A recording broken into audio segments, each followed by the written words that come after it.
What's up, guys? Welcome to the Dark Blue. I'm hanging out with Zach Wright today. He is a board certified physician. He does functional medicine, and I've been looking forward to this conversation because this is something that's been really big on my mind lately. Just learning more about how the medical industry works and how we can be preventative as far as our health goes and that sort of thing. So we're gonna have some really good conversation around that stuff today. So we're not in the hospital later for worse things. So yeah, this is going to be a pretty in-depth conversation, but totally valuable information. So stick with us and learn a little bit. How you doing, Zach? Great. How are you doing, Zach? Oh, I'm pretty good. I'm always happy to be in the room with another Zach. For sure. At least it's a CH, those CK Zachs. I don't want to mess with them. Yeah, they're weirdos. I mean, honestly, you have to have the silent letters. Well, I guess they're both silent. Ours are actually incorrect. Really? I guess I don't know. I guess Oh, they yeah. came from, I don't know what language it is. Maybe we should all Greek, maybe? Yeah, I think maybe Zechariah, right? It's Yeah. biblical, right? Yeah, in a way. Derivative anyway. So we could just Yeah. totally drop the H and the K and just all of us be ZAC. Yeah. Well, then my last name is Wright, so half those letters are silent as well. So that's not very helpful either. So I could just literally like half my name, and it would have been easier in first grade or whatever, kindergarten. Right. Are you originally a Zachary though, like I am? I am, yeah, Zachary. Okay. Yeah. All right. In the same boat. Gotcha. It's just extra letters we don't need. Zach works. So hey, Zach is over in the UK right now.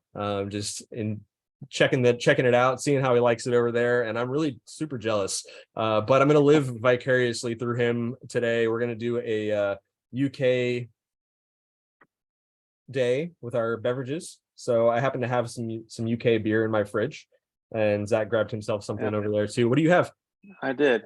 I have, and I found this at the store, like a real Brit would do. I went to the store and found this beer, and it is a McEwan's Champion Award-winning premium beer. So it got the International Brewing Award 2019 gold medal winner. So I thought that's probably pretty good. Plus, it has alcohol 7.3% by volume, which is also good if you're going to drink one beer and do a podcast, right? For sure, yeah. That looks like raising a glass since 1856. So this is a premium beer. It looks like I don't even know what kind of beer it is. It just says premium beer. I'm assuming it's some sort of lager, pilsner. Looks light. Yeah, we'll let you know. I think in the UK they have beer. They don't have styles. It's just beer. Just beer. I'm kidding. Fair enough. Just alcohol. Just whatever. They just call it a drink. It's just fermented. So anyway, that's what that's what I have. Cool. Yeah, I've got a hazy pale ale from Northern Monk. It's their Faith hazy pale. So I'm gonna drink a little Faith today. Sounds good. Nice. Let's open them up. Yeah, let's get them going. I'm excited.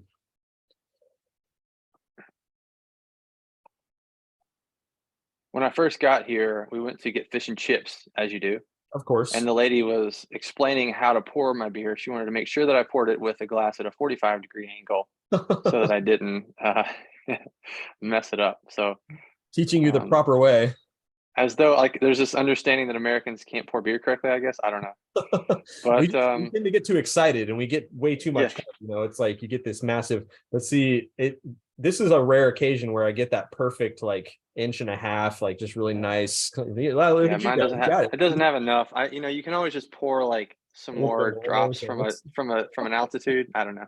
Yeah. Anyway, I'm no expert on beer. Yeah, neither am I. I just enjoy it. Cheers. Cheers.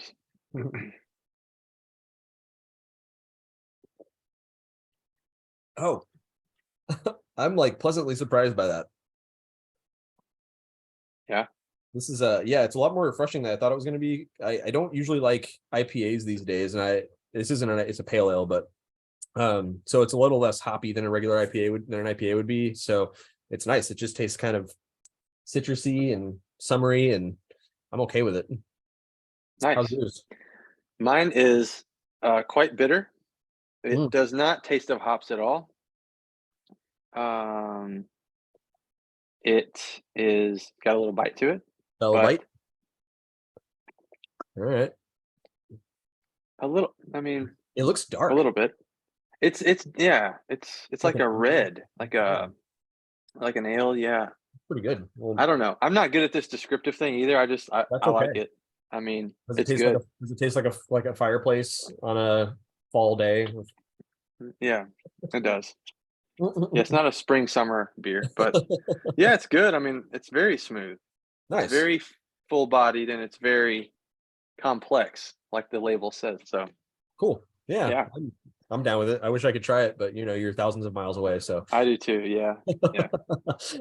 cool, man. Well, hey, let's get into this. I'm really excited about this topic because I've been learning a lot these days about a lot of lies that I feel like we're told by, the food industry, the medical industry, all of these things, a lot of things that are kept from us. And I'm trying to learn a lot more about how to be healthy, just in general, right? I Right. grew up, both of us grew up in the 80s. We're both 1984. Both of us grew up in the 80s and early 90s when there were a lot of convenience foods being made, a lot of very sugary packaged foods being made, and things that we just grew up thinking were normal. Um, and parents getting busier with work, both parents working in the household, and just trying to have things available that were easy to make. And so I think we ended up with a lot of really bad habits when they were starting to add a lot more chemicals and processing to our food, and we're starting to see the repercussions of it. So Yeah. yeah, I'm really excited to hear your perspective on all that. Yeah. I mean, I have lots of opinions. I'm going to try to be careful a little bit, I think. But I do want to dive into this with you. And it's something that I feel is really important, something that I feel very passionately about. Um, and so, yeah, I'm excited to sort of let people see behind the curtain a little bit and understand why you know things are the way they are a little bit more. I mean, Mhm. and my intention is just to tell you what I know to be true, and then if I don't know, I'll say, hey, I don't know. This is what I think or whatever. But I just want to, yeah, I'm excited about shedding some light because I think a lot of the frustration is from confusion, and if I can clear some of those things up for people, I would be glad to do that. Absolutely, man. Yeah, I worked for Amazon as a manager for about 5 years, and one of the biggest things I learned is how much people just want to know why they're doing something. And otherwise they're just going to keep doing what they know works, and they get angry if you Yeah, ask them to do something else, if you don't tell them why. It's yeah. a But yeah, so I think. I mean, that's inherent in all humans. I mean, I have a 5-year-old daughter and I have a 1-year-old daughter, and when kids that we want to know why we're doing stuff. I mean, that's just inherent in our nature, and so and adults are no different. Like, why am I doing that? If Yep. you can make someone understand something, then they're way more likely to. I mean, they they're not going to do it if they don't know why. Well, pretty much in 100% of cases, just Yep. about. So, yeah, I'm with you. I mean, I have to know why as well. I mean, that's how everyone is. So I would love to be able to shed some light, and I'm excited to do it. Cool. Sounds good.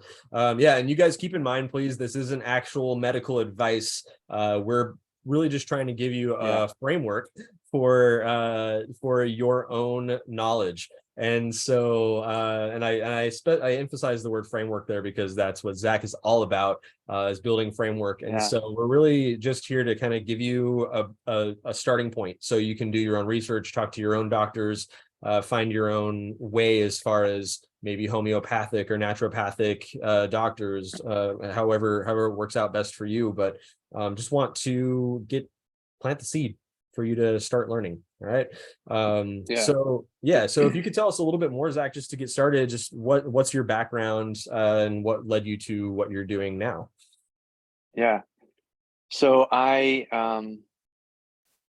all started in the army. I was in the army as a special operations soldier. I was a Green Beret, and on those small teams, everyone has a particular job that they do. And my job was medicine. I was a medic, and we do really advanced trauma, and then 6 months of that, and then 6 more months, so a year total of care, follow up care, like actual clinical sort of stuff, not just trauma. And so I did a year of training in medicine, um, in addition to the regular Green Beret school stuff, right? So I loved it. I fell in love with medicine. I love treating people and all that stuff.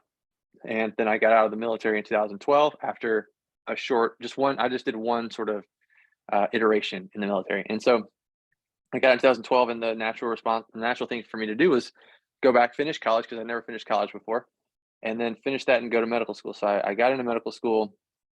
Not sure how, because they saw that I made good grades the second time, not the first time, and they said, "Well, okay, you did pretty well, so we know you're different now instead of your your terrible GPA you had before." So they gave me a shot, and I went to medical school, and I was going to become a doctor. I was going to heal people and help them like I had before.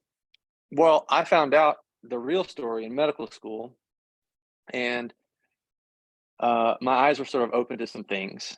Um, as a second year medical student, so medical school is 4 years after college, and then you do residency, which is in my case as a primary care doctor, 3 more years of you get paid like 50 or 60 grand a year to practice medicine, and like with supervision, right? For 3 years I did that, Got it. and that's what all like medical doctors, MDs and DOs that are board certified in a specialty do that. Okay, so in the United States. All right, so anyway, as a second year medical student, so I'm in my second year, and I started getting arthritis, and my joints are hurting, and I didn't know why. And I start off slowly, and then it just kept getting worse and worse. So I'm looking this stuff up, and I have all these resources available to me because I'm in medical school. So we have all the, you know how when you look on, I don't know how many people look for articles and studies, but if you look for studies, oftentimes there's a paywall and you can't access the actual article. But I had access to all that stuff because I was in an academic institution. So I had all the research available to me, and I had all these professors and doctors that I could talk to. I could just go to class and just like ask my rheumatology professor Oh about this yeah. rheumatological question, right? So I had At all your this stuff disposal. That's awesome. at my disposal. Yeah. So like I'm gonna figure out why do I have this? Well, I couldn't find the answers. I couldn't find them in the studies that I had available to me, or the medical literature that I had available to me, or the textbooks or anything, and I couldn't. And none of my professors knew what was going on. Hmm. And I went up through two systems. I went through the VA, which because I had been in the military, and I went up through the academic system as well. So I went to all these, very respectable academic physicians, and they had no idea what was going on with my wrists. Well, it spread to my knees, and it was worsened over a year and a half. Wow. So yeah, so third year medical school, right? It had been getting worse for months and months and months, maybe a year at that point. I don't remember exactly the time frame, but a long time, months and months. And it was just getting like obviously worse. My wrists were like not just hurting, but they were visibly inflamed. Yeah. And I had all these tests run. Um, That's fast. I had EMGs. It's very fast, and it's a weird time frame. So I'm old to get juvenile rheumatoid arthritis, and I'm young to get osteoarthritis, rheumatoid arthritis. So it's like a weird, like 35, 32, whatever is a really weird time to get arthritis. Yeah. So anyway, I so I got all these tests done. I got an electromyogram where they send shocks down your arm to make sure your nerves are working correctly. I had x-rays of my wrist. I had all this blood work done, and everything came up normal. Hmm. Except I had a high ANA, which is a not very non-specific test that I have some sort of autoimmune or inflammation going on. But lots of the population have that elevated in their bloodstream, and they don't have any symptoms at all. So what's it really worth? So anyways, that was the only thing that was high. Everything else was completely normal. No one knew what was going on. So I'm looking into the research and looking into how this, like, how this disease is going to play out, and it's looking pretty grim. So Oh. my fiance at the time, who now thankfully is my wife, was super scared, and we were both super scared. And Yeah. so I was like, I actually had a conversation with her, and I said, "Hey, I think you should reconsider marrying me. Like, I don't know, Wow. are you sure you want to get into this? Because this is going to get worse and worse. And all the research I'm looking at is telling me that like this is rapidly progressive, Hmm. and within 5 or 10 years, like I might be in a wheelchair and not be able to move. I might be locked up, and I might be on methotrexate, these biologics, may not be able to have kids. Like, didn't sign up for this. Like, Yeah. this is not good." And we're super scared. And so she said, "No, that's not why I'm marrying you. I love you, and we're gonna get this together," which is awesome. But I was also like, that's not a good decision. Like, I mean, I love you too. I don't want you, let's just anyway. So anyway, she stayed engaged to me, and anyway, we're in a bookstore like a couple weeks later, And, we split ways to go look at different sections or whatever. And I come back and find her, and she's in the cooking section. I'm saying, hey, what are you looking at? And she said, well, uh, she had this autoimmune disease, like autoimmune diet cookbook. Oh, And I'm cool. like, okay, what is this? And so she said, well, if you're going to have this disease, and we hadn't talked about it in a couple of weeks. So that's how much it's on her mind. Like we still haven't talked about it in 2 weeks, but she's thinking about it. So it's like, gosh. Wow. So she's holding this book, and I said, and she said, well, if you're going to have this disease, I'm going to do whatever I can for you. And if that is cooking, if I'm cooking, I want to cook the best I can for you. Wow. And I was like, well, that's awesome. Super sweet. And I love you. And this is crazy that someone actually loves me. And like, this is insane. Like Yeah. I felt like this wave of emotions was like insane. But That's a also great thing to I be, was like, great person to be paired with. yeah, I mean, she's amazing. So anyways, but I was also at the same time, and I didn't say this, of course, but I was also skeptical, because I had just been worked up for the last few months and months, maybe a year, by all the experts in all this stuff. I'm in Yeah. medical school. I've looked into the research, can't find any answers. No one knows what's going on. I doubt eating celery is going to fix my wrists. You know what I mean? That's the kind of Uh, attitude I had. right. Because celery, so I And mean, so, celery feels like the least nutrient yeah, dense. well, that's a bad example. It's not the celery, but that's the kind of idea. I didn't even open the book yet. I'm just like, Yeah. you know, so I'm like, this, you're super sweet and awesome. I'm just also not, and I didn't say this part, but I'm in mind. I'm like, this is, okay, but I wasn't excited about the fact that my arthritis was all of a sudden going to be cured. Right? So I was just Yeah. like, Yeah. okay, well, let's see what this is. So open the book, I start reading, and the more I start reading, the more I realize like there might actually be something to this. So then I looked at the resources, and there's a lot of citations, and in the back of the book there are studies that are cited, and I'm like, huh. So I looked that stuff up, and we're in the bookstore. So I go back home and I Google, of course, right? I don't buy the book, like didn't support the bookstore. Right. But anyway, I go home and Google. I'm afraid to say, or I'm sorry to say.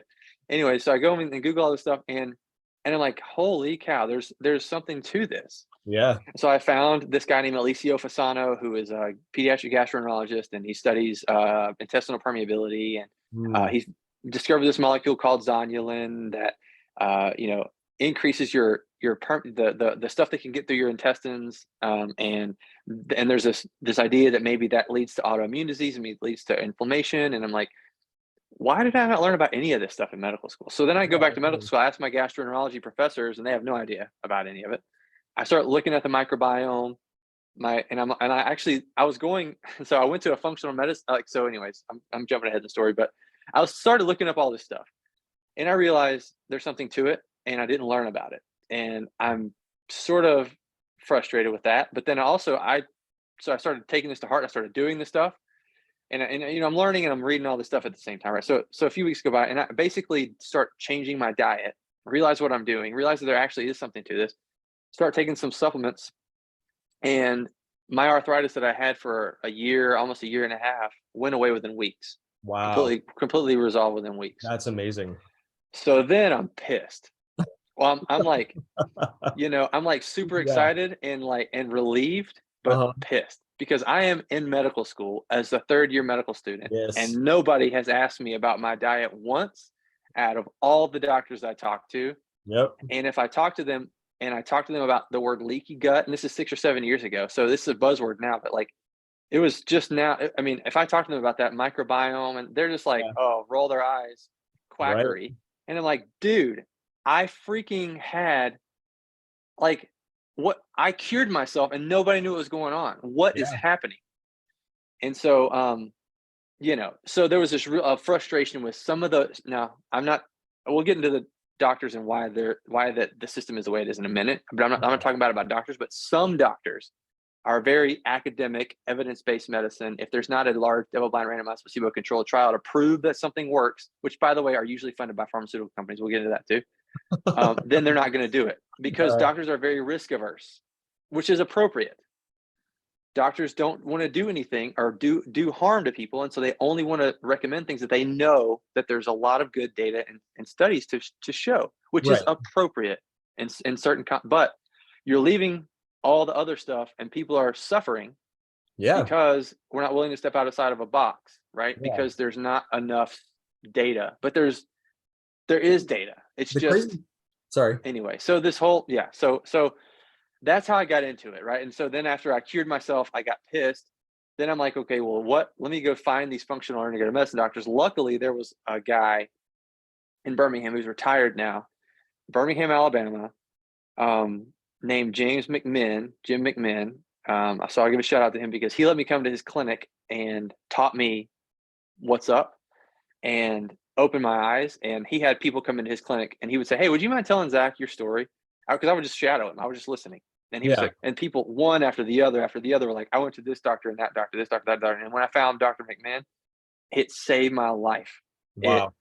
He and they would cry, they would bawl their eyes out in the clinic room telling me their story. And not one, all of them, like over and over and over. And until he did it 6 or 7 times, and I'm like, I get it, like, and so then I'm like, wow, this is what I'm doing with my life, obviously. Yep. So then I got into functional integrative medicine, and then and then I went to residency. I finished, I wanted to do primary care because I wanted to learn the whole spectrum of everything. Yeah. So I wanted to learn how to deliver babies and children and old folks and ICU and geriatrics. I'm trying to think of the word. I'm trying to think of old folks.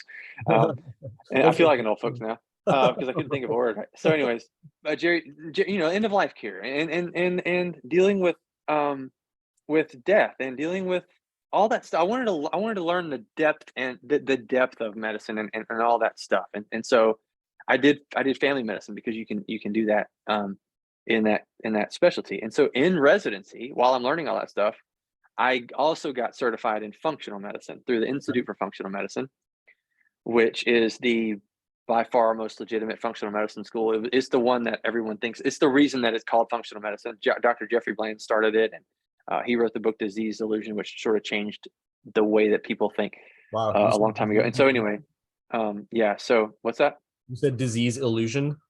Disease delusion. Oh, delusion. Yeah. Okay. Yeah. And so it's sort of it's a very interesting book, interesting read. So anyway, Institute of Functional Medicine. So I studied there, and then so I was able to be in this very unique position where I was a resident I was a conventional medicine resident as a certified functional medicine doctor, trying to mesh these two worlds together while I'm treating people. So I was able to practice both of those things while I was in residency, and it was awesome. It was really great, and it was frustrating, and it was everything. So I've got this really unique perspective into both sort of worlds because I did that, and then I graduated and started my practice. So that's sort of my whole story and why I got into it.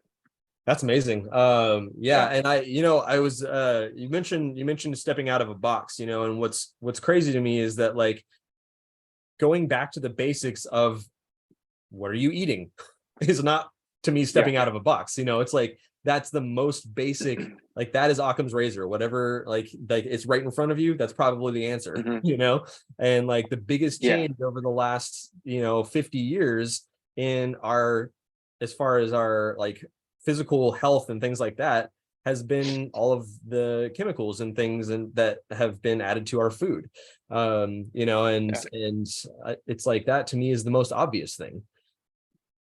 Yeah, I mean it is from it does seem like it would be obvious, but from a very evidence-based physician's perspective, there's not data. There's not good data at all to show an obvious link between what you eat and then leaky gut and then inflammation and then causing autoimmune disease. And so they can ask you what you eat, but there's nothing for them to, doctors learn a certain way, and they learn how to treat diseases with the tools that they have, which is, and the tools that they have available to them, which is they're not able to spend enough time with you to talk about your diet and then try to work on, like, let's do an elimination diet and let's try this thing or that thing. They have to do whatever insurance companies are going to pay for, and insurance companies pay for things that have those studies to show that this leads to that. Also, not every doctor is convinced that there is a link, or they're not convinced what the link is. So there's a lot of gray in that. So why can some people eat this and some people not? And if there's no test to show or demonstrate that there is leaky gut happening, right? Well, then how do we know that's even what's going on? Yeah. So Yeah. there's not, it's hard for them to have a 15 or 20-minute conversation with you, talk about all the things you have and your drugs that you're on, and this and that, and then talk about your complaints, and then to sit there and say, well, let me counsel you on what I think might be going on, but it might not be going on, and we don't know a lot about it, but it certainly works for some people, but it doesn't work for other people. It's just like, that's not what doctors, that's not how they're trained, that's not what they Right. know how to do, that's not what they're able to do in their practice. So this Now, sort of getting into that whole thing I you wanted to talk about later, but yeah, for the sure. point is, yeah, I mean, it seems obvious that your diet is important and you shouldn't eat crap, right? But it's way more complicated than that, obviously. And what is crap, and what should we be eating, and what should I be eating for my particular situation, and what about if I feel like this? It's so complicated, and Yeah. diet is really hard to study because everyone's different. So how are you going to have a control group, right? So it's really complicated, even though it does seem, some things seem obvious, but from a doctor's perspective, and when people come in with complaints of, I don't feel good, or I've got this weird thing, and there's no test for it, like, Yeah. it's really hard for doctors to deal with that. Okay. Because you were saying the other day that like they're pretty much limited to like certain codes they're allowed to put in, and I have heard a little bit. I don't know how true it is, if you want to clarify on this, but I have heard about physicians and clinics contracting with certain pharmaceutical companies and basically being paid to like push certain drugs and things like that. And I'm sure that there's some constraints caused by all that. Can you get into that a little bit? The first part, I can, so okay, the way this works is patients come in and they have insurance. Yeah. That might be Medicaid, but that might be whatever other company. I said I can say Medicaid because it's a government agency, but I don't. But whatever other insurance company, whatever that and the patient wants the insurance to pay for that, for what's happening, right? So when a doctor is on an insurance panel, meaning the insurance says, okay, you're one of the doctors that will cover stuff for. Doctors have to play by those insurance company rules. And the insurance company rules are, you need to ask this patient questions, and then based on whatever they say, whatever the complaints are, there's a code for that. And you put the code in, and then whatever code you have, that's depending on whatever code that is, that's what I can do. So let's say someone comes in with a complaint of fatigue. Well, I can put in whatever number, fatigue. I don't have it memorized, of course, but there's a number for it, I would be and impressed by stuff. that. Yeah, well, believe it or not, I used to have a couple of them memorized. Anyway, so and a lot of doctors have lots of them memorized. So, anyways, fatigue. That means I can order a CBC, which is a complete blood count, which is a blood test Okay. to check your red blood cells, to check your hemoglobin. All that means is I put this code in for fatigue because the patient said it. I can write a note saying, and the notes are written a certain way. So patient said this, and then the notes are the patient's notes. They're owned by the patient, right? You may not have access until you ask the people, but they're legally your notes. And some people have patient portals where you can go in and see the notes anyways. But the doctor writes, patient complains of fatigue, or however they write it. Because you said that, you can put that as a code, fatigue, and then the patient can see it. So you can't just make stuff up, right? Right. And so you say fatigue, they say fatigue, you write fatigue. Because you've coded fatigue, now you can do certain things because you've unlocked that diagnosis code, right? Gotcha. Or someone can come in and they are weighed and they have a BMI of a certain amount, and so then they're classified as overweight, and so that overweight, if I code that unlocks other stuff that I can do. Okay. So you need these keys, these diagnosis keys, to unlock things you can do, right? Some things that I want, and so that's it is. That's so it's like I'm trying. It's like a video. It's like a game, except you're playing with people's lives. But other than that, it is a game. The insurance companies it is a game to them. It's money to them. It is a game. That literally just it's made me right. choke on my beer. Yeah. So, but you're right though. It is a game where you're like, let me talk to this person, try to redirect them in the 15 minutes I have to figure out what diagnosis codes I can do to try to do as much as I possibly can for them. That's what you're doing. Yeah. Got Okay. it.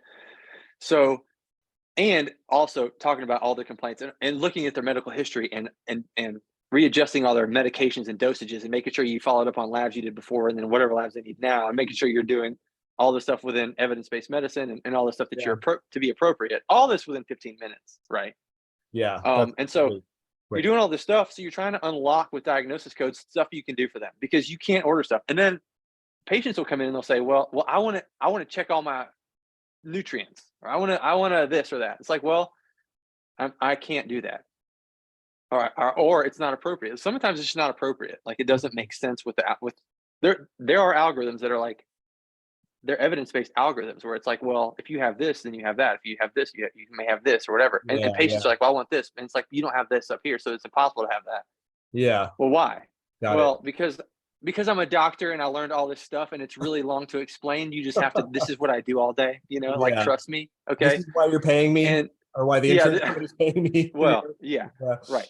Uh, And so anyways, this is the frustration that doctors and by the way, you have to see 20 or 24 people a day and do that, right? right. Because the margins are so thin to keep a clinic open that you have to see that many people a day for the insurance company's reimbursement to keep your clinic open. Literally, my residency clinic lost money. They lost money. They just were able to do that because they got a subsidy from the government because they're a residency and they were associated with the bigger hospital system. Okay. But the So clinic itself lost money. So doctors aren't as wealthy as we tend to think they are then. Oh, well, this was residency. Okay. And some doctors are doing very well, but primary care doctors and most, yes, that is very true. Most people would not believe how little doctors make. Yeah. I'm in a group on Facebook with 60 something thousand MDs and DOs. Yeah. Only MDs and DOs are allowed in this group. And so there's all kinds of conversation around all this inside stuff. So I have a very good, I know exactly what doctors think and all these problems that we're putting. This conversation is very active and alive. Yeah. So I'm not just making this up from 6 years ago. This is like, I know exactly what doctors think. Okay. Yeah. In mass. Right. And so I know how much doctors make. They'll be like, hey, what do you think about this job? I'm getting this much money or whatever, blah, blah, blah. And I'm just like, gosh, dude, I could make more money than that. I mean, there was one the other day that's like, I'm a pediatric oncologist and I make 110,000 here and I'm thinking about going to somewhere else. And I'm like, dude, you went to you went to 4 years of medical school, 3 years of residency for pediatrics, I don't even know the order of that. They either do oncology first or pediatrics first. Maybe they do oncology first, so they did internal medicine, then oncology, then pediatrics. I don't even know how you do that. But they're a pediatric cancer doctor and they make $110,000 a year. Which some people are like, well, that's it's more than I make. Dude, $110,000 you can go be a salesman and make that easy out of like 22 years old, or 20 years old. And so doctors make way less than people think, way less, especially primary care doctors, especially pediatricians. I mean, people would not believe how little doctors make, and they're having this life and they've gone through all this school and this is not from somebody I'm not in the system.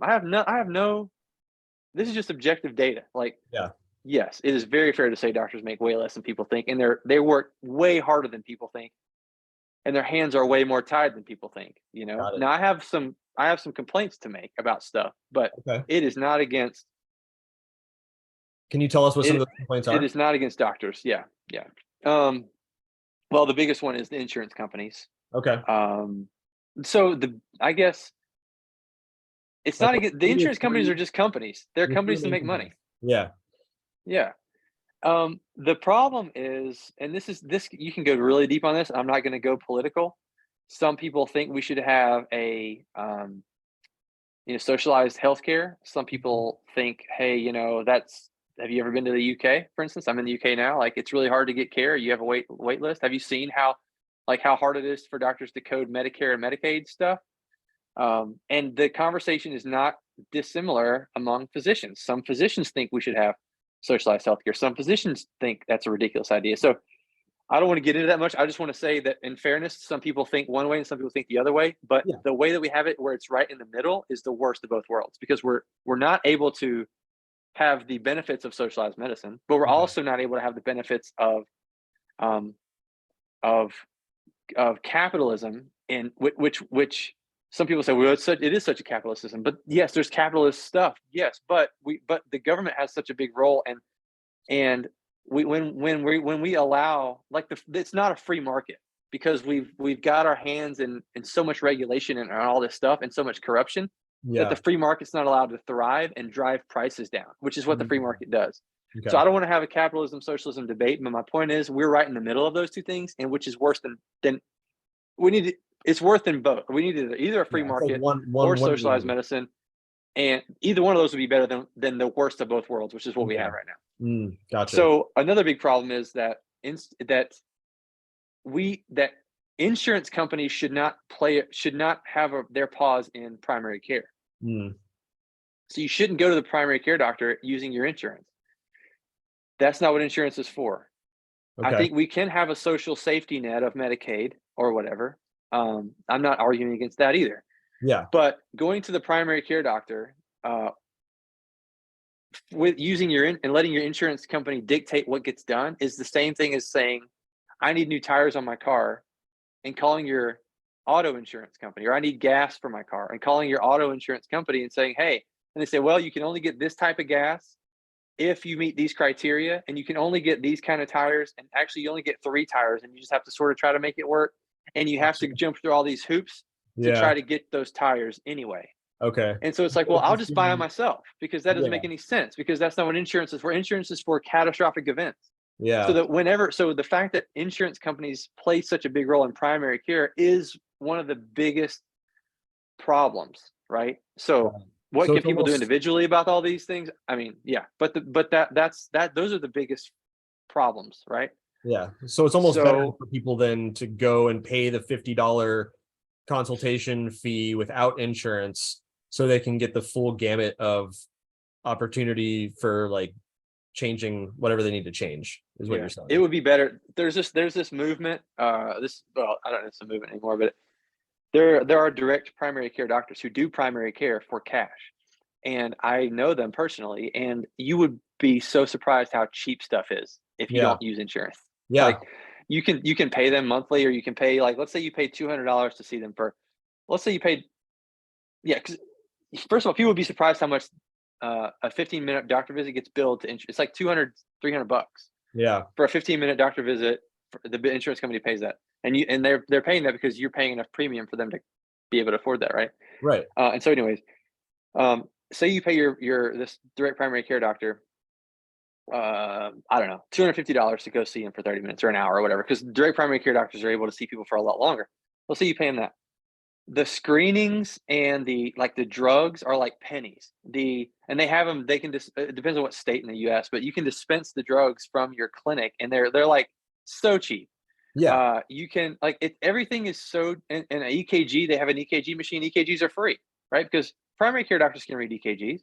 You don't necessarily need to send it to a cardiologist and have an expert consult. You can if you might need that, and you might need an echocardiogram and need to go to the hospital and get an echo or an ultrasound of your heart, and then have a real cardiologist read that, which no one can read those except cardiologists, right? I mean, well, that was a pretty strong statement, but the medical doctors that read echoes are cardiologists. Okay, they're heart doctors, and they're good at it, and they practice it in residency. And so I'm not far off when I say that. There may be some other people that can read them, but in general, anyway. So the point is, you might need that, and you might need insurance for that, because that's sort of a catastrophic thing. That's really expensive. But you'd be surprised how much if you go to an imaging center and you pay for an X-ray out of pocket, it's like $25.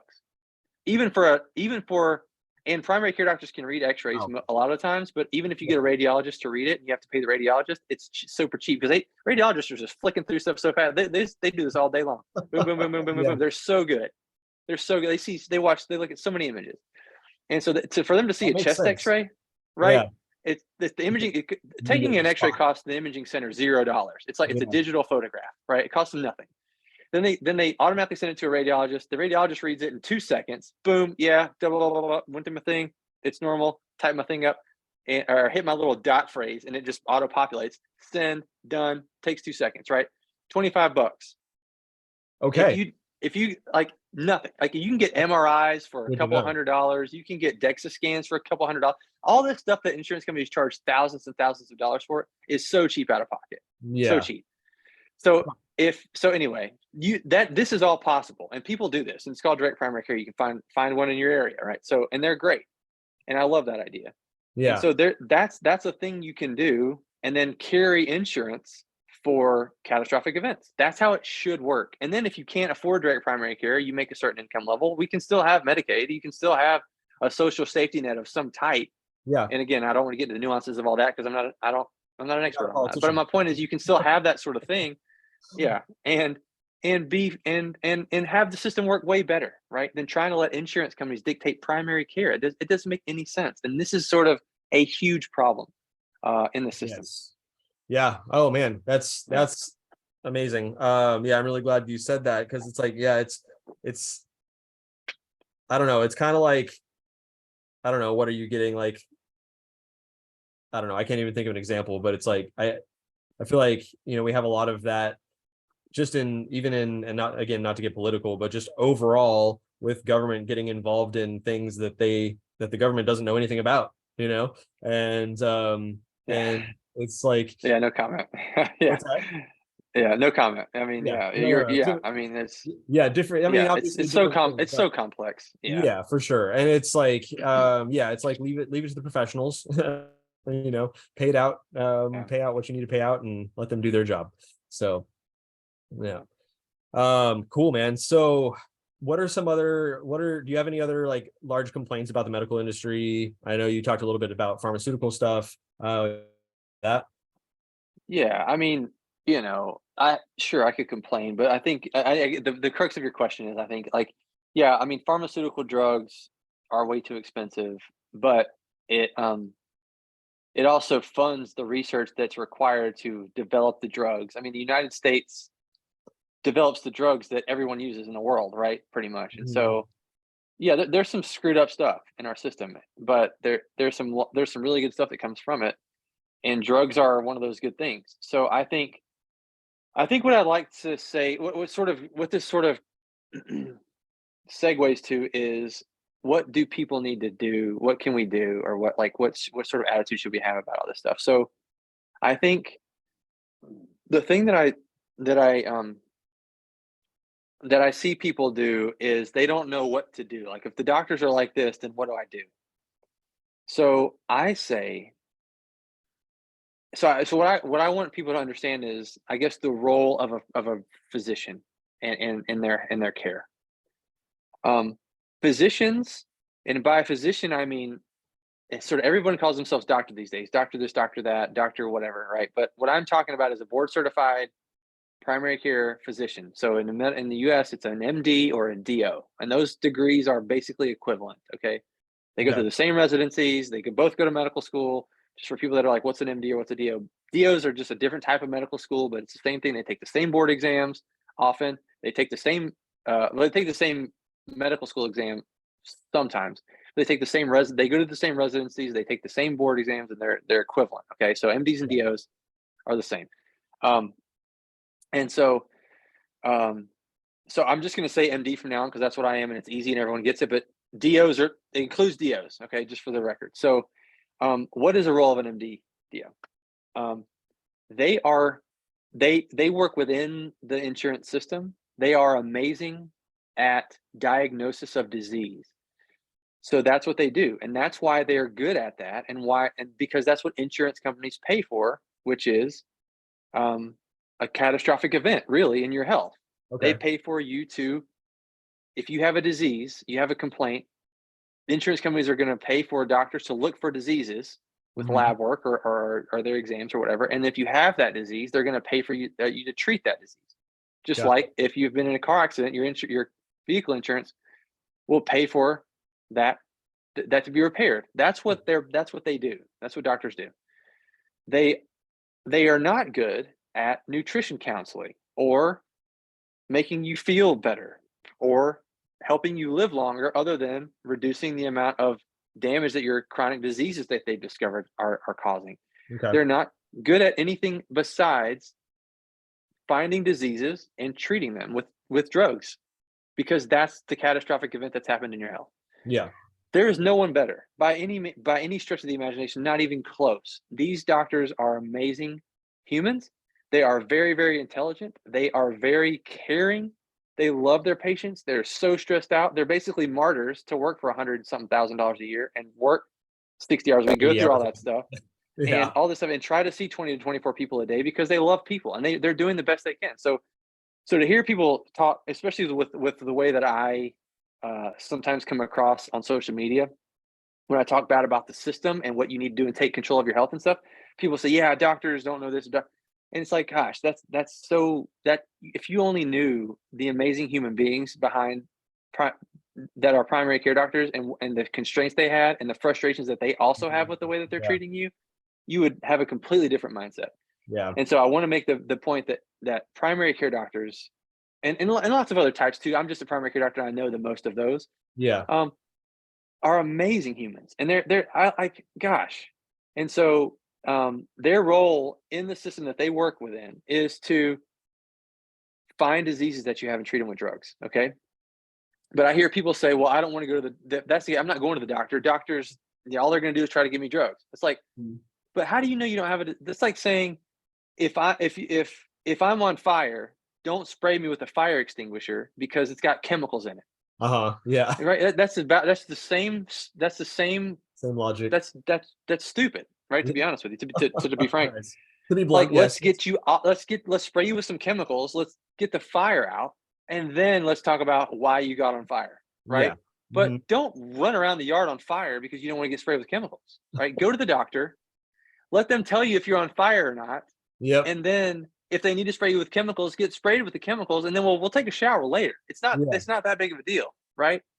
The chemicals aren't going to do any more damage. Like they're doing way less damage than the fire is doing. People walk around with blood sugars that are in the 200s, and like their cholesterol is like 1,000. Like I don't take statins because I heard on the internet that statins can kill you. It's like, dude, your cholesterol is your blood is thick. You're going to have a stroke. Yeah. So go to the doctor, okay, and go to the doctor. Get the lab work that insurance companies are going to pay for. You know how important like lab work is so important. And it's so you can glean so much good information from lab work. If you go to the doctor and tell them, "Hey, I'm overweight and I've got fatigue," they'll get a CBC, they'll get a CMP, a whole complete metabolic panel that shows your blood sugar, your kidneys, your liver, all this stuff. They'll get your blood cells. They'll get a lipid panel to show your cholesterol, your triglycerides, your HDL, LDL. And you know how much information I could talk to you about with just that? So much. Oh, I I'm could sure. like hours. I could talk to you about. Because I know because I've given lectures on these things to each other. We give these lectures to each other in residency. Cool. There's so much good information there, and you've got an expert at disease diagnosis who is going to help you understand what's going on with your body. Like, why would you not go to the doctor? If they tell you to take a drug, it's because you are on fire. Like doctors don't give drugs for stuff that they don't that is not indicated. Right? They don't just give drugs out. So anyway, I hope I'm trying to sell people on going to the primary care doctor. Go to your doctor. It's super important. They're really smart and they're really good and they really love you. Okay. Yeah. If you get frustrated that you're seeing them for 15 minutes because they're stressed out and they're maybe burned out, just understand that their job is really terrible. Right. For sure. Imagine a job that you hated, but you had to care because you love people. And no matter, and what you did determined someone's life, their livelihood, the way that they could treat their family. So you have to care at 100%, but you're also burned out at 100%. Yeah. So you can't stop. That's the most stressful thing ever. You terrible paradox for sure. You can't. It's like a baby. It's like a baby's hanging out a window and you're holding the baby up, but your muscles are like shaking, but you can't let go. But your muscles are like, but you also can't hold this baby up anymore. Like what are you gonna do? That's how doctors are, okay? Primary care doctors that have been doing this forever. They can't not care. They can't let the baby go, but they also cannot do this anymore, right? Yeah. So what you're saying is it's important for us to give people the benefit of the doubt and give your doctors the benefit of the doubt. And even if you're just doing it for selfish purposes, you should still go because it's logical to go to the doctor. Especially if you have insurance. Especially if you do have insurance. Especially if you, so I'm talking about people that have insurance. And if you don't have insurance, then you probably qualify for Medicaid, right? Yeah. So go to the doctor. If you have insurance, and if you don't. So, but realize that they work within a certain system and that system has bounds. Okay. And the bounds are based on what you say. They have certain keys, and those keys unlock certain things. And that doesn't mean they can't order a reverse T3 on you, because Okay. that's not what insurance companies pay for, and it's not indicated based on the research. Okay. So So so let's talk a little bit then about what you do, because I feel like, yeah, that's really important. Get the diagnosis, find out where you're at, and then that's when you can decide when need to go see somebody like Zach. So what do you do with yeah. Framework Wellness, and what's the purpose behind it? So what we do in medicine is because of the way that works and what I've just explained, everything is treated in a silo. It's treated in a certain, like if you've got high blood pressure, then that's the blood pressure key silo, right? So we do the blood pressure treatment. And if you have liver disease, then we also have that's a silo. And so we get these sort of labs. And then if you have, I don't know, high blood sugar on your blood test, well, then that's the diabetes, pre-diabetes silo. In reality, all of those things could be due to the same underlying problem, which is insulin resistance, Mm, which causes what's called metabolic rigidity. Well, I call it metabolic rigidity. There's a term called metabolic flexibility, which is not also very common, but that's like my thing. So I use metabolic flexibility, and then I say metabolic rigidity, where you're not metabolically flexible and you can't really use your fuel types efficiently, which are the two fuel types are glucose and ketones, or burning sugar and burning fat. Anyway, gotcha. beside the point. So the point is, those three things, while a doctor's going to say, okay, you have this diagnosis code, high blood pressure, you have this diagnosis code, prediabetes, you have this diagnosis code, elevated LFTs or elevated liver enzymes, or whatever. So you put those in, and that unlocks certain things they're going to do. In reality, so based on those things they're going to do, if something's high, then they're going to give you blood pressure medication. They're going to give you maybe metformin and talk about it, tell you to eat better and exercise. Then they're going to give you uh, whatever your liver stuff shows. Maybe it's nothing. Maybe it says fatty liver, and they're like, well, we'll just watch it. Maybe they get an ultrasound of your liver, right? But Yeah. these are all separated from each other, and they treat those things with drugs because they're putting the fires out as best they can with the tools they have, and then they send you on the way, and they say eat better. Yeah. But people come from that, and they're like, well, why do I have all this stuff, right? And those are just examples of three things. People come in with 20 things. They're like, I don't feel good. My weight is going up and I can't get it down. My energy levels are terrible. I can't sleep very well. I'm stressed out. My gut health is not great. And my mindset's, I have brain fog and I have fatigue together, and Depression. my menstrual periods are off, and really, I don't have any testosterone. I don't have any libido. I don't want to have, if you're a guy, like I don't, my wife is beautiful. I don't Don't care. care. And that feels weird. Yeah. I want to Yeah. care because Yeah. she's awesome. So it's like, I have all this stuff. What's going on? I don't want to take 20 pills, right? So that's the type of person that's like, okay, well, what do I do then? Okay, Yeah. well, then you've got to get and realize that, okay, my body is everything works together. It's not in silos, Yeah. right? Um, it's like you're on fire a little bit in a lot of different areas, but why am I on fire, right? So people are like, well, I want to figure this out. I want to feel good. I want to feel awesome. I want to like fix these little problems, and I can't really get to the root cause just by taking a blood test and then getting a drug, right? Yeah. And so those type of people are the people that go to see people like me that are like, okay, I'm going to pay out of pocket because that's what you have to do. And I'm going to see you and use your expertise, just like if you were going to see a lawyer to do a contract. You're going to pay out of pocket, just like if you're going to see any other expert consultant Yeah. to figure out what's going on with you. You're going to pay out of pocket unless you want to pay for insurance, unless you want to use insurance companies, right? And Mhm. so another thing is people will contact me and say, hey, do you take TRICARE, right? And I use TRICARE again because it's a government, it's a Government. military thing. Yeah. So do you take TRICARE? It's like, that's what do you mean? That doesn't make any sense to ask it that way. Do I take TRICARE? TRICARE doesn't pay for what I do. TRICARE Yeah. pays for a very specific thing, and that's what your primary care doctor does. That's what TRICARE pays for. That's why they Right. do it. TRICARE doesn't pay for anything else. So it's not a matter of, do I take TRICARE? It's like I'm out here like trying to do this, but I just don't want to take TRICARE because I don't know. Like, I would love to take insurance. I would It's just a love for different kind of insurance service to than pay for they're this, taking. right? Yeah. Yeah. And so no, so you have to pay out of pocket for this because otherwise I have to play by insurance company rules and use the keys to unlock whatever they say. Yeah. And you So can't do all it's of a the it's a things yeah, that. it doesn't make Yeah. sense to ask that question, right? So anyway, So so yeah. they So see me, they pay cash, and they say, well, and I'm able to spend as much time as I need to talk to them, understand their situation, mhm. and then we develop steps based on whatever they have. Usually the two things that usually people have are metabolic disease and some sort of autoimmune, immune, inflammation, leaky gut, diarrhea stuff going on. All those things are together. So I call it the immunity pathway. And then I've got a metabolic pathway. And those are the two main pathways that I usually take people down when they work with me. Most people have the metabolic pathway. So just to put this in context, 45% of Americans have either prediabetes or diabetes. Wow, 45%. Almost half of Americans have diagnosable prediabetes or type 2 diabetes. Wow. Almost half. That's a lot. Way more than that have insulin resistance. I'm going to say it's upwards of 85, 90%. I don't have data on that. That's my estimation. But I could easily say at least 3/4 of Americans have insulin resistance. Yeah. I actually listened to a really great podcast episode recently about glucose and how big of a part it plays in our bodies. And oh man, it's crazy. It's huge.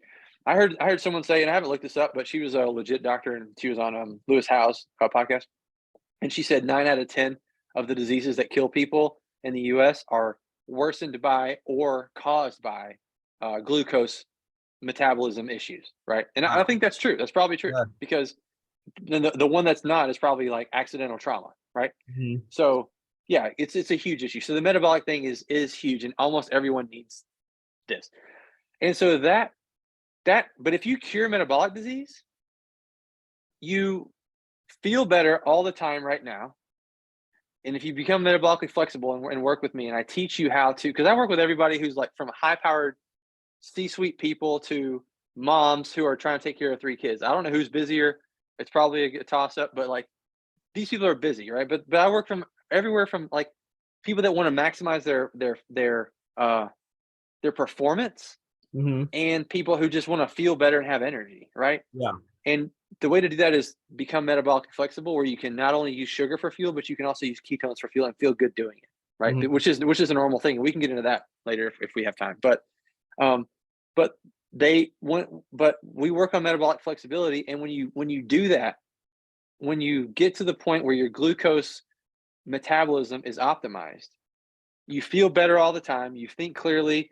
You know how to go into ketosis well and go back out of it, and you can swap back and forth at will, and all that short term. But long term, listen to this: you will never be able to develop prediabetes, much less type 2 diabetes. So that would cure 45% of the population in the United States. Okay, just that alone. Which is, by the way, anyway, I get so passionate about this. I love it. Half the population. Not to mention that even if we use my very conservative estimate of 75% of the U.S. who has insulin resistance, chronic insulin resistance, they still feel like garbage, because if you have insulin resistance, that means insulin's high in your bloodstream all the time, which is a storage hormone, which makes you feel lethargic and makes you gain weight and not be able to lose weight. Literally, this hormone is telling your liver, do not burn fat. We have plenty of energy. It's an anabolic storage hormone. You know what baffles me is that so many people are so familiar with feeling gross that they don't realize they feel gross. Like they're just— that's 100% true. They're like a frog in a pot. Like it's just getting worse and worse and worse, and they don't even know that they feel so bad. And then that's what happens. So people work with me. I teach them how to do this. Sorry. So my point is with those 9 things. So like, you won't get prediabetes or type 2 diabetes. It's the lead. You won't get fatty liver disease. You can't get fatty liver disease. It's not possible. You can have high cholesterol if it's genetic, but most of high cholesterol is due to this. So you don't get high cholesterol, so you don't get cardiovascular disease. So it cures all that, pretty much all that, which is the leading cause of high blood pressure, by the way. Not all of it, but most of it. Okay. So it cures most high blood pressure. It cures, I don't know if most, because we don't have the data, but it cures a lot of dementia, right? It will reverse the process that leads to much dementia. I don't know how much, but a lot of it. And it significantly reduces your risk of all cancers, because you target senescent cells and try to clean out your system. Yeah. So all those things can be completely, mostly reversed and prevented by what I do to make people feel good short term, to make them feel awesome short term. Yeah. And it's just like, it's amazing that we don't know that stuff. So anyway, so is it, so that's what all that, like teaching people how to eat, exercise, like what's the kind of like basic framework for what you teach people how to do? If I could get everyone to understand one concept, it would be the concept of fasting. Okay. So when I say the word fasting, immediately people have a knee-jerk reflex that makes them think of hunger, Uh-huh. right? So I say fasting, people think hunger, and that is not correct, right? Okay. That is maybe your experience when you didn't eat some food one time and you felt hungry, but they think of fasting as, well, that's going to suck. I'm going to feel hungry. I'm going to be hangry. I'm going to be lightheaded. I'm going to have a headache. I'm going to Mhm. feel, I'm going to kick the dog. I'm going to do whatever else, right? I'm going to Yeah. feel, I'm not going to be able to think well or perform at work. And this is the crucial concept I want everyone to pay attention to. Once you learn how to fast, all right, let me start over. You have two types of fuel that you can use, which I alluded to earlier. You have glucose and ketones. Both of those things are in your bloodstream all the time. Yeah. Okay, glucose is blood sugar, same thing. Glucose is a sugar, so blood sugar, and ketones are a breakdown product of fat. So basically, we can say sugar and fat, and by that I mean blood sugar and blood ketones. You can use sugar for fuel, which you eat with carbohydrates, and it breaks down into sugar and use that for fuel. Or you can use ketones for fuel, which you have to run out of sugar to do, Okay. and your body will start using ketones. You have a low level of both of those in your bloodstream at all times, right? You have a low level of ketones in your bloodstream at all times, and you have a certain level of blood sugar that your body wants to maintain. It keeps it very, very particular amount Yeah. based on lots of different things I won't go into. But you have these two types of sugar of fuel. Your body will preferentially use glucose, Okay. sugar, carbohydrates. If you have any available carbohydrates and sugar, your body's going to use that first and store that as efficiently as possible because that's available food. Hmm. How much time do we have left? Okay, so let me go into this. Yeah, about 10, let's go about 10 minutes. Okay, so I won't go into the whole thing, but in the 1920s, refrigeration and preservatives both became widely available, and the food industry started learning how to process foods better with all the technology, and all that led to us needing having food available to us at all times. Yeah. So we have never in our history before then where we just like had food available at our house all the time to just grab Whenever from the you want it. fridge, Yeah. right? Uh-huh. That didn't exist. People Preservatives weren't didn't like, oh, I'm gonna exist. grab a snack real quick. Yeah, let me go grab a snack. You literally have food stocked in your house at all times. That was never a thing. Hmm. So now that people have that, we eat sugar all the time, and your body preferentially uses that sugar. Yeah. So if you have it available, your body will never run out of it to run out of let's don't go too technical. If you run out of sugar, your body will use the fat. Okay. If you have sugar available, your body will never use the fat. Okay. Your body will store the sugar as fat, and it will always have sugar in the bloodstream, and it will always store it as glycogen in your liver and your muscle cells, which is just short sugar chains that it can easily break down. Okay. It will always use that and break down those glycogen chains to keep your blood sugar high. It's not until you run out of glycogen, and realize this isn't an on-off switch. Okay, I'm making this basic. This is a curve, of course, but For sure. glycogen. But your body will use the sugar if you have it available, and it will not burn fat. It's not until you run out of sugar and run out of that short-term stored sugar that your body will say, "Okay, we're running out of that. I'm going to start now mobilizing, using some of this fat that I have to use ketones for fuel and swap into that alternative fuel source." Gotcha. So what people do now is they never ever do that. They never go into it because eating is fun. It tastes good. It makes you feel good. Yep. It sends signals to your brain, even though it doesn't make you feel good. Let's be Yeah. clear. It doesn't make you feel good. It makes Yeah. your brain feel good because it hits certain centers in your brain. Which, by Right. the way, the food industry has labs that are very specialized to pick which types of compounds will hit reward centers in your brain. By the way, but that's beside the point. A whole different So, conversation. That's for part two. whole different conversation. So, so you have to get to the point where, okay, so what happens to people, and the reason that they think fasting is hunger is they never do that. So they never have the mechanisms in place in their body to burn ketones Yeah. at all. They haven't done it in decades, right? Hmm. Yeah. So they run out of short-term sugar, and then they start so their body doesn't have the sugar available, so they're at its energy deficit in that track, and then they don't have the ability to mobilize ketones very well because they haven't done it in 10 years. It's rusty, right? Yeah. You got to brush the cobwebs off of that whole pathway. So if you eat until, like, say you have a midnight snack right before you go to bed, and then you wake up at 6 a.m., 8 a.m. and eat breakfast right away, then your body is never really burning any fat. No, right? no, ever, never, never. Yeah, never. You've got way too many because all those carbohydrates just went into short-term sugar storage into glycogen. Yeah. That's the same thing that people do when they run marathons and they're like, I'm going to carb load. What carb loading is eating enough carbohydrates to fill up your liver and your muscle cells with glycogen, with short-term sugar storage, so that when they run the marathon, it's a lot longer. It takes a lot longer for them to run out of that glycogen before they have to actually start mobilizing ketones, which is less efficient in a certain, unless you're used to it. Okay. And so that's what carb loading is. And so you're carb loading every night. If you eat pizza, even at 8:00 p.m., or pasta, let's say, your glycogen stores are full. It's going to take you a long time the next day to run out of glycogen. And that's when people start feeling hungry because they're running out of glycogen. So then they eat, right? Because they're feeling that their blood sugar is getting low. They're running out. So they eat and replenish it. And that's right when you were going to start burning ketones. So they never do it. So when they don't eat, they're at an energy deficit with the sugar. And then they're not efficient at burning the ketones. So they're at a total energy deficit. Because they're not able to burn the sugar efficiently because they don't have any. And they're not able to burn ketones efficiently because they haven't done it in 20 years or ever. Okay. Last time they fasted on accident or got sick. So they're at a total energy deficit. So then they feel hungry. They feel hangry. They get pissed. Like, my body is freaking out. If I don't eat, I'm going to die, literally. Yeah.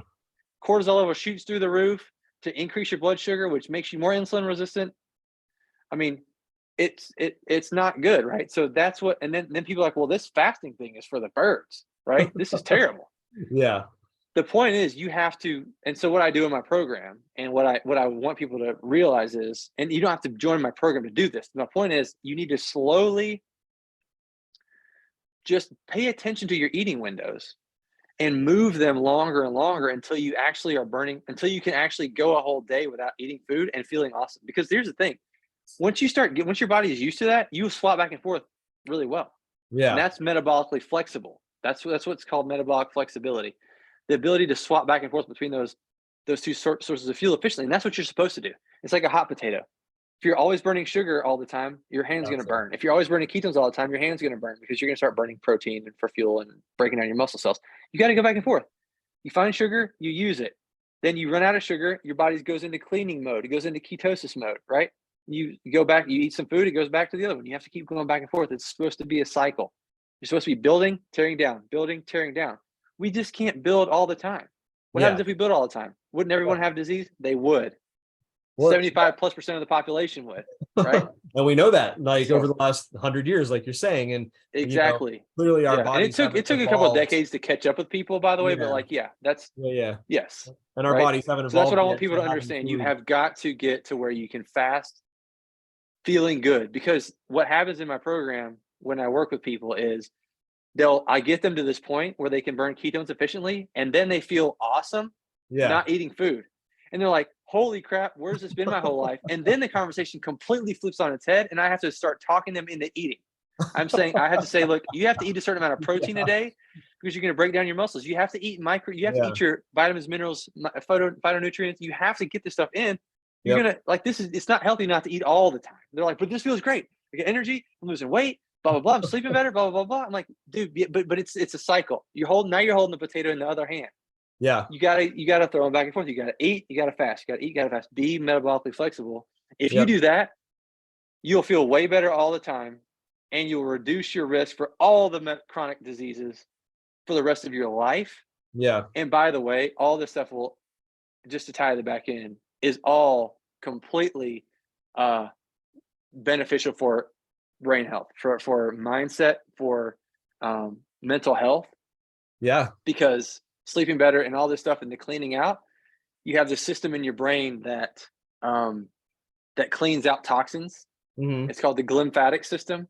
And you have, like, when your body looks for senescent cells to break down the things that are causing inflammation, they're causing inflammation in your brain. Ketosis helps with all that stuff. And I've been really long-winded about this already, but that's what I'm passionate about.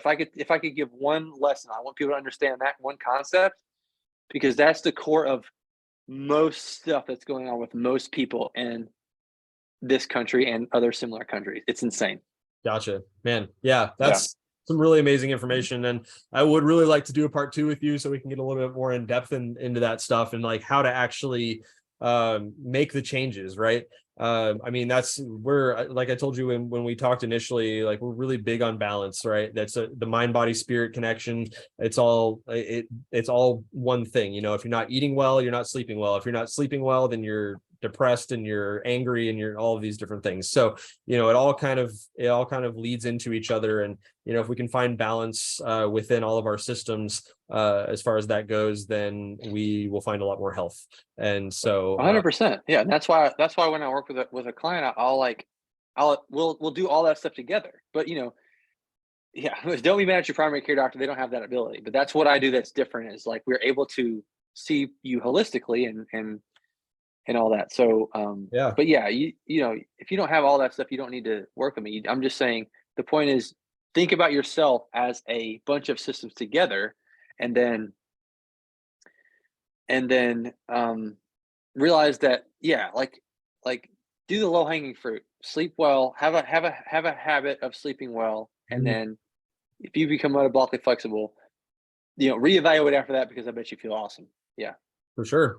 Yeah. And Yeah. just, just a little reminder for you guys, like, where the purpose here is not to sell anything to you. So if you're like, oh, this guy's trying to sell a program, that's not what we're here for. We're here to educate you, right? That's why I bring Yeah. people like Zach on the podcast, so we can educate you. I can educate myself because I'm learning a lot too. And I'm really, really grateful for that and all of the information that Zach's got. That said, Zach does have a program to help you get deeper into this. So Zach, can you tell everyone a little bit more about that, where they can find you on social media, how they can get involved with you, if they can ask you questions and things like that?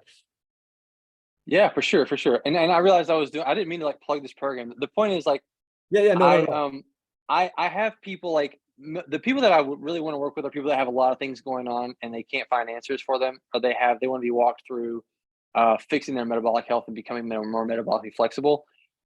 If you're just a guy that's a young guy that has this stuff, really just you don't just work on your sleep and work on your fasting, metabolic flexibility, and eat well, and those things will benefit you tremendously. That's really all you need to focus on at this point. If you have a question, email me. I get all my emails. I have email addresses everywhere, all over social media. I mean, you can just search my name on Instagram or Facebook or whatever. I have a group in Facebook, and just tag me. You can join my group in Facebook if you want to. There's like 6,500 people in it or something like that. Yep. Just Google my name, or search it on the social media stuff, and just email me. If you have a question, I'll answer it. I Yeah. don't need, and if you're a good fit for a program, then we can talk about that later. But I work with people who have sleep, stress, metabolic disease, and they want to be walked through a program to be metabolically flexible. What I really love to do is cure people's type 2 diabetes and Yes. reverse their pre-diabetes. If you have those things, I want to work with you, because I love that, and it's awesome. If Awesome. you're not there yet, I don't, don't, I'm not trying to, yeah. So Yeah. No, no, just that's email me if you have a question. And just I want to help you. So you can find me on all the social media stuff, and just let me know if you have any questions. Yeah. perfect. Yeah. And Yeah. I want you to get business from this too. So that's important too. That's it's twofold. Well, So if somebody does come to I you, that's appreciate that. But yeah, so that's great. totally If plug your stuff. someone wants to help, and they, um, what's that? Oh, that's your Oh, Instagram. you I was said, just showing, yep, yeah. Zach Wright. I'm working on my Instagram. Yeah, it's not great. I got a lot more followers on Facebook for some reason, but Yeah. yeah, you follow me on both those. Help me, be another follower, and Yep. yeah, just Absolutely. yeah. If you have pre-diabetes or type 2 diabetes, or you think you have metabolic disease and you want to get better, then let me know, and I'll work with you. But other than that, just ask me whatever you need, and I'll try to get to you. You got it. Yeah. And hopefully I can get Zach on to do a part 2 so we can get a little deeper into these things. So I would love to do that. Yeah, I could talk about this stuff all day. So yes, yeah, I let me love know. it, man. Thank you so much for all the information. Yeah, and Of again, if you course. guys have questions, hit Zach up. And really thank you all for joining us. And Zach, thank you for your time today. And we'll definitely talk soon. Yeah, of course. I appreciate it a lot. See All you right. later. Cheers, man.